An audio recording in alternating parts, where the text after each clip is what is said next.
बिस्मिल्लाहिर्रहमानिर्रहीम। अस्सलाम वालेकुम। आज हम डिस्कस कर लेते हैं क्रिश्चियन डाइवोर्स एक्ट 1869 और इसके साथ एक लेटेस्ट केस लॉ है 2022 का।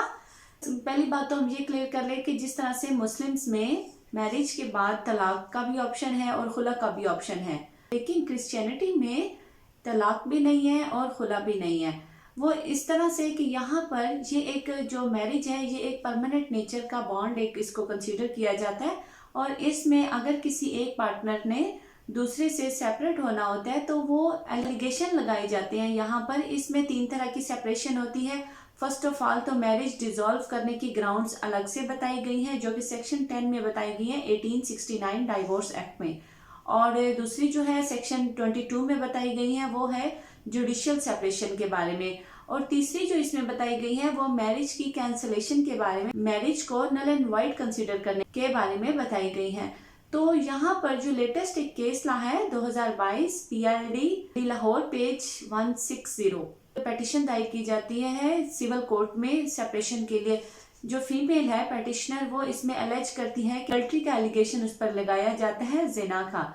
यहाँ पर उसने उस जो एलिगेशन लगाया जाता है और साथ में वो समान जहेज का दावा भी करती है। समान जहेज की हद तक सिविल कोर्ट है वो 1 लाख की डिग्री कर देती है, लेकिन जो उसकी मैरिज डिसॉल्व करने की हद तक है उस दावे को डिसमिस कर दिया जाता है। जो पेटिशनर है वो करती है डिस्ट्रिक्ट कोर्ट में अपील करती है। अपील में उसकी जो मैरिज डिसॉल्व करने की हद तक भी जो दावा था उसको डिग्री कर दिया जाता है। तो जो हस्बैंड है उसका, उसने कॉन्स्टिट्यूशनल पेटिशन मूव की ऑनरेबल हाई कोर्ट में, और यहाँ पर हाई कोर्ट ने क्लियरली एक्सप्लेन की इन तीनों जो क्रिश्चियन डाइवोर्स एक्ट 1869 में उसकी ग्राउंड्स हैं उनको भी, और यहाँ पर ये भी क्लियरली मेंशन किया कि यहाँ पर जो प्रोसीजर है वो CPC का अडॉप्ट किया जाता है। तो सिर्फ एक इल्ज़ाम लगाना सफिशिएंट नहीं है, यहाँ पर बर्डन ऑफ प्रूफ जो है वो पेटिशनर पे होगा, बेशक वो हस्बैंड हो या बेशक वो वाइफ हो।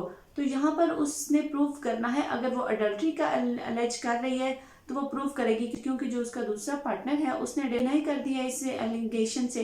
तो यहाँ पर जो बर्डन ऑफ प्रूफ जो है पेटिशनर पे है वो इसको प्रूफ करेगी कि किस तरह से, या प्रूफ करेगी कि किस तरह से ये जो ऑफेंस उसने कमिट किया है, तो तभी जो उनकी मैरिज है वो डिसॉल्व होगी। अदरवाइज जो मैरिज है वो डिसॉल्व नहीं होगी।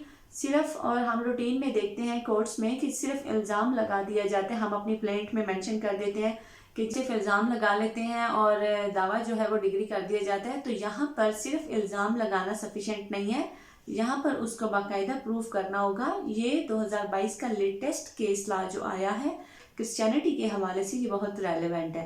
तो ये था हमारा आज का टॉपिक। दुआओं में याद रखिएगा। Thank you so much. अल्लाह हाफिज़।